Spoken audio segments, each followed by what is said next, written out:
시청자 여러분께 문화 인사드립니다. 현월TV 윤목사입니다. 예, 사도신경 수요일 사도신경 해설, 오늘은 9장이고요. 3부의 첫 번째 시간이 되겠습니다. 이 부분은 그리스도의 생애와 사역에 관한 내용인데 사도신경에서 가장 긴 부분이 되겠습니다. 아무쪼록 여러분 지치지 마시고요. 열심히 공부해서 하나님께 영광을 돌리시는 여러분 되시기 바랍니다. 피와 살이 되는 현월TV 열심히 시청하시기 바라고요. TV는 끊으십시오. 각종 영상 매체들도 끊고, 사이비 공영방송도 끊고, 게임도 끊고, 성경 많이 읽고 좋은 신앙 서적들을 많이 읽으십시오. 추천해달라고 말씀하시면 얼마든지 추천해드릴 수 있습니다. 그러나 가지고 있는 것들만 공부해도 충분할 줄로 제가 알아요. 특히 우리 본교회 성도님들은 읽을 것이 정말 많을 겁니다. 그런데 안 읽죠, 잘. 그거 하기도 바쁜 세상에 다른 거 보지 마십시오. 제가 항상 보라고 하는 것들만 보면 됩니다. 그렇기 때문에 여러분들이 꼭 그렇게 좀 목회자의 지시, 목사가 왜 존재하는지 제가 늘 자주 말씀을 드리지 않습니까? 목사가 존재하는 이유는 양들을 돌보고 먹이고 치기 위함입니다. 그렇다면은 당연히 양은 목자의 음성을 듣고 목자장 되시는 우리 주님의 귀하신 뜻을 깨달아 알아 그렇게 섬기며 살아갈 수 있을 줄로 합니다. 다시금 이것을 제가 강조할 시점이 된 것 같아서 다시 말씀을 드립니다. 그럼 제9장 수업을 시작하도록 하겠습니다.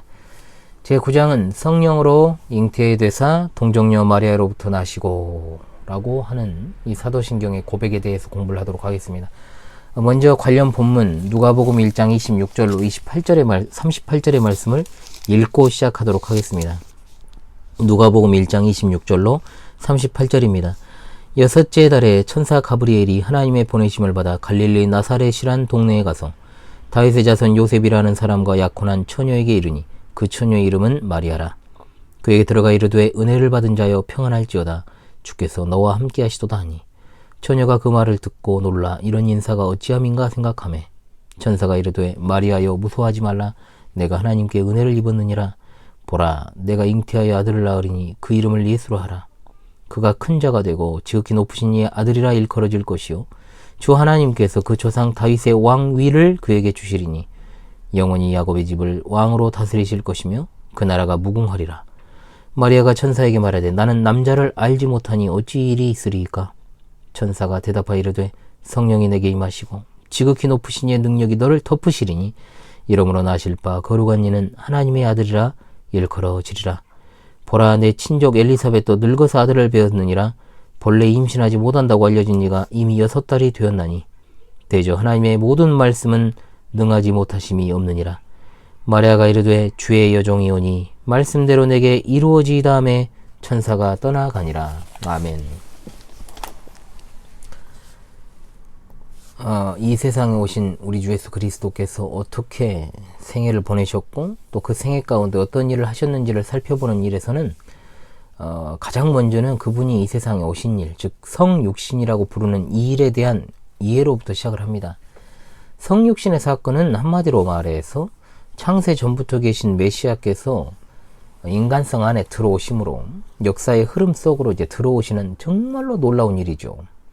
그분이 이 세상과 역사 속으로 들어오실 때 매우 독특한 방식으로 들어오셨는데 그것은 바로 성령에 의하여 동정녀 마리아의 몸에 잉태되는 방법을 취하셨고 다른 어린 아이들과 똑같이 10개월 동안 자궁에서 자라다가 태어나셨다는 사실입니다. 놀라운 일이죠.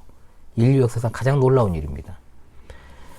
우리 성경에 기록된 역사적인 성육신의 사건을 있는 그대로 믿고 또 이 일의 의미와 유익을 우리가 생각을 해야 됩니다.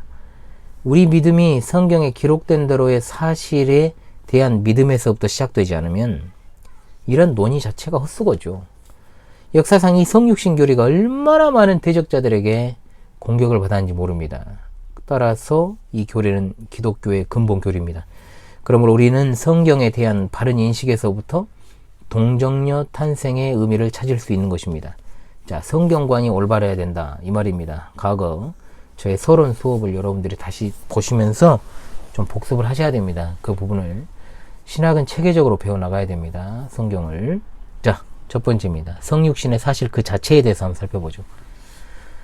하나님께서 세우신 구원자가 이 세상에 올 것이고 또 그를 통해서 우리의 구원이 이루어지리라는 약속은 이미 구약시대부터 계시가 된 겁니다.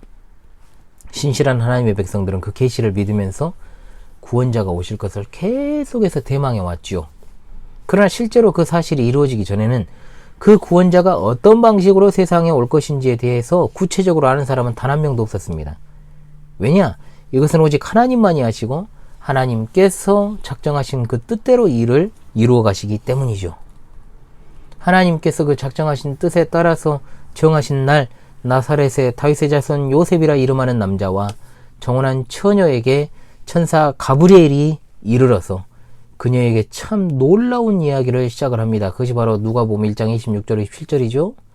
일명 마리아 수태고지라고 하는 이 사건은 천사 가브리엘이 마리아가 이제 차마 앞으로 믿기 힘든 일이 이제 일어나지 않습니까?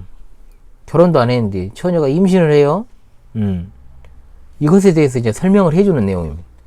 보라, 내가 잉태하여 아들을 낳으리니 그 이름을 예수로 하라. 그가 큰 자가 되고 지극히 높으신 이 아들이라 일컬어질 것이요 주 하나님께서 그 조상 다윗의 왕위를 그에게 주시리니. 아멘.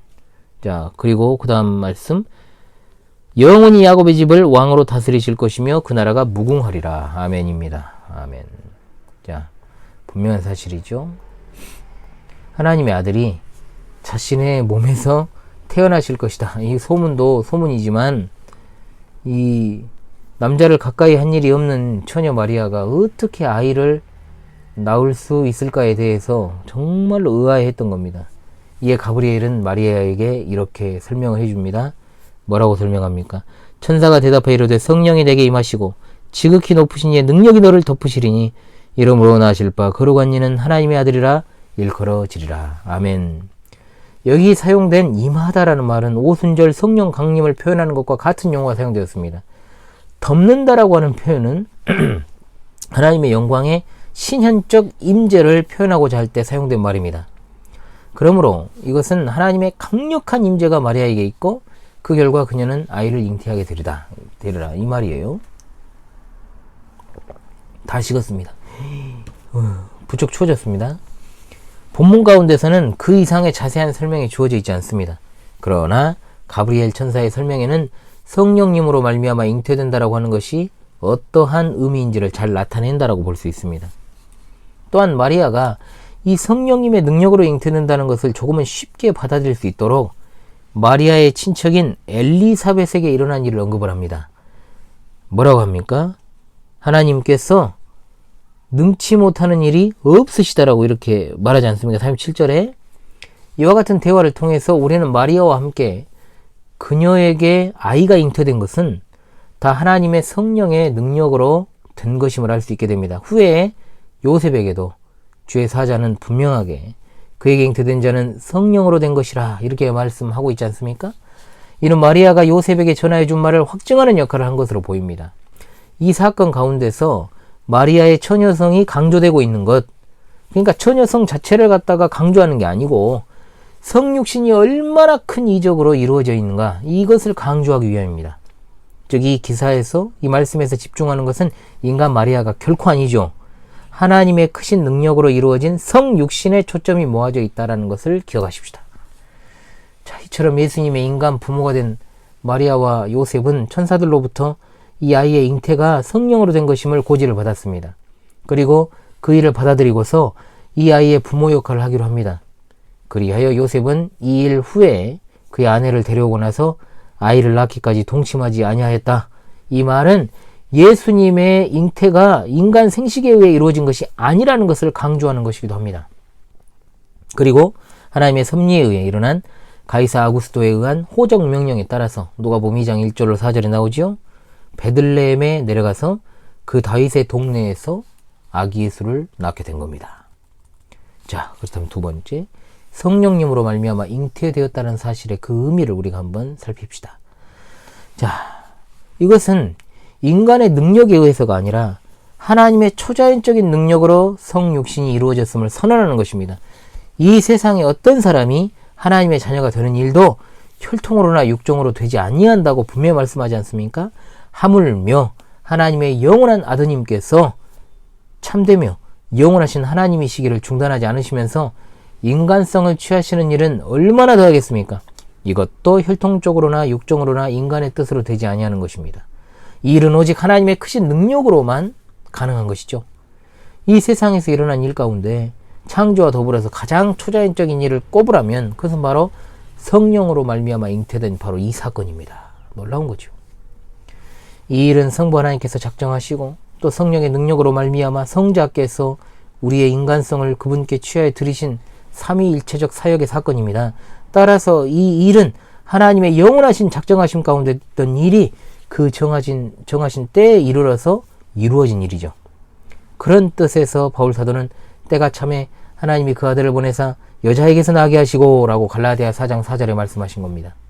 이 일은 결코 우연히 일어난 일이 아니고 하나님의 구속의 경륜이라고 하죠. 경륜 가운데 일어난 사건이었다라는 겁니다.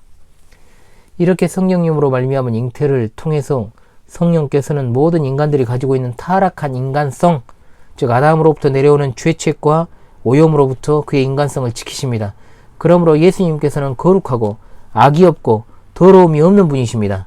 예수님께서는 인간들이 타락한 이후에 가지게 된 죽을 수 있는 인간성을 취하셨지만 죄의 부패와 오염은 가지지 않은 인간성을 취하시게 된 겁니다. 로마서 8장 3절에 죄 있는 육신의 모양을 취하셨다는 말이 바로 그 뜻이죠. 이것은 실제로 예수님께서 그저 육체를 가지셨다는 뜻도 아니고 죄를 가지셨다는 뜻도 아닙니다. 이것은 형태라는 뜻으로 이해를 해야 최선입니다. 예수님과 죄된 육신은 결단코 동일하지 않다라는 것을 우리가 기억해야 되겠죠. 이와 같이 성령님의 놀라우신 능력으로 예수님께서는 죄를 제외하고서 우리의 연약함을 돌보아 주실 수 있는, 체휼하실 수 있는 인간성을 취하신 것입니다. 그러므로 히브리서 기자가 말한 모든 일에 우리와 한결같이 시험을 받은 자로 돼 죄는 없으시니라. 아멘. 이 말씀과도 같이 우리가 선언할 수 있게 되는 것이죠. 자, 그렇다면 그 다음으로 동정녀 마리아에게서 나으셨다는 사실의 의미를 한번 살핍시다. 굉장히 중요한 사실이죠. 초자연적인 일은 그저 초자연적인 일로만 그치는 것이 아니라 자연과의 어떤 밀접한 조화 가운데 일어났습니다. 하나님께서 초자연적인 방식으로 예수님께서 잉태되게 하실 때에라도 동정녀 마리아의 살과 뼈로부터 인간성을 취하시고 아이가 태중에서 자랄 때도 다른 아이들과 마찬가지로 마리아의 몸에서 영양을 공급받아서 태어나게 하신 것입니다. 그렇게 자라게 하신 거예요. 놀랍지 않습니까? 이것만 딱 보더라도 다른 많은 이방신들과 그리고 성인들의 어떤 신화적이고 기이한 출생과는 대조이에요. 초자연적인 방법으로 잉태가 되었지만 그와 동시에 자연적인 출생을 하게 하신 것은 그야말로 하나님의 오묘하고 조화로우신 사역이라고 밖에 할 수 없습니다. 또한 이 자연과 초자연의 조화는 동정녀 탄생의 사건 이후에 그분의 성장과 또 이 땅의 부모님에게 순종하신 일 등을 언급하고 있는 것에서 잘 드러나고 있죠. 그리스도인들이 초자연적인 것을 믿는다고 하면서 오직 초자연 자체에 몰두하게 되면 그릇된 신앙에 빠질 우려가 큽니다. 하나님께서는 질서의 하나님이시기 때문에 성경에서 초자연은 분명 지극히 자연스러운 것과 조화되어 나타난다는 것을 기억해야 될 것입니다. 또한 마리아로부터 태어나시고 요셉을 인간 아버지로 해서 나셨다는 것은 결국 요셉의 족보가 모두 다윗 왕가의 족보라는 것으로부터 알 수 있듯이 영원하신 왕이 다윗의 후손 가운데서 태어나실 것이고 그 왕위가 영원할 것이라고 하신 약속에 따라서 그 태어난 아이가 그 다윗의 자손이라는 것을 분명하게 드러내는 역할을 합니다. 하나님께서는 이 놀라운 작정 안에서 다윗의 자손 가운데서 이런 역할을 감당할 자를 미리 세우셔서 그리스도의 인간 부모 역할을 하게 하신 것입니다. 아멘. 자, 그렇다면 이제는 우리가 무엇을 해야 됩니까? 이와 같은 동정녀 마리아에게서 성령으로 잉태되신 이 사실로부터 우리가 얻는 유익은 뭐냐 이거죠. 자, 이 질문은 하이델베르크 요리문답 제36문답의 질문이기도 합니다. 그리스도의 거룩한 수태와 탄생으로부터 당신은 어떤 유익을 얻습니까? 이에 대해서 요리문답은 이렇게 말합니다. 그가 우리의 중보자시라는 것과 그의 순수하심과 온전한 거룩하심이 하나님 앞에서 타고난 나의 죄를 덮으시는 유익을 얻습니다. 아멘. 정말 중요한 신학적 대답이죠. 동시에 우리에게는 정말 큰 위로를 주는 목회적인 대답이기도 합니다. 영원하신 성자 예수 그리스도께서 성령으로 우리의 인간성을 흠이 없게 취하심으로 말미암아 신성과 인성을 가진 한 인격에 가지신 이 두 성품을 우리의 중보자가 되실 수 있었고, 또한 그분이 취하신 인간성은 참으로 깨끗하고 정결한 것이었기에 그로 말미암아 그분께서 이루신 구원의 사역으로 인해서 우리의 죄를 덮으실 수 있게 되었다는 겁니다. 그러므로 이 고백은 현재 이것을 고백하는 모든 사람에게 정확한 이해와 위로를 줄 수 있습니다. 여기에 우리의 유일한 중보자의 존재와 그분의 사역에 대한 장엄한 진술이 있기 때문입니다. 이것은 그분이 이 세상에 오신 목적에 있어서도 우리의 사고방식에 지침이 되는 겁니다. 그분은 우리의 중보자가 되셔서 구원을 이루시고 율법과 율법의 정신을 성취하심으로 첫 번째 새로운 생명 뭡니까? 영생을 주셔서 본래의 인간성이 구현될 수 있도록 하셨고, 둘째 신약교회가 그리스도를 머리로 삼고 세워지게 하셨으며, 세 번째 그분의 거룩한 나라를 이 땅에 세워서 발전시켜 완성하시고자 오신 것입니다. 이렇게 고귀한 일을 이루시기 위해 그리스도께서는 성령으로 잉태되시는 방식으로 이 세상에 오셨습니다. 아멘.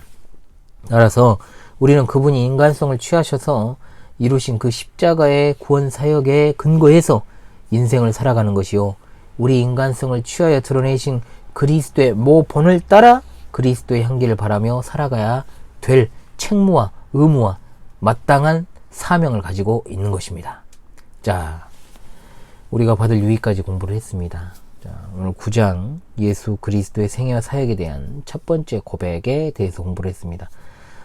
사도신경을 우리가 고백한다라고 하는 것의 그 의미가 어떤 것인지를 여러분 잘 생각하시면서요, 다음 시간에 변함없이 여러분을 만나 뵙겠습니다. 자, 지금까지 현월TV 윤목사였습니다. 감사합니다.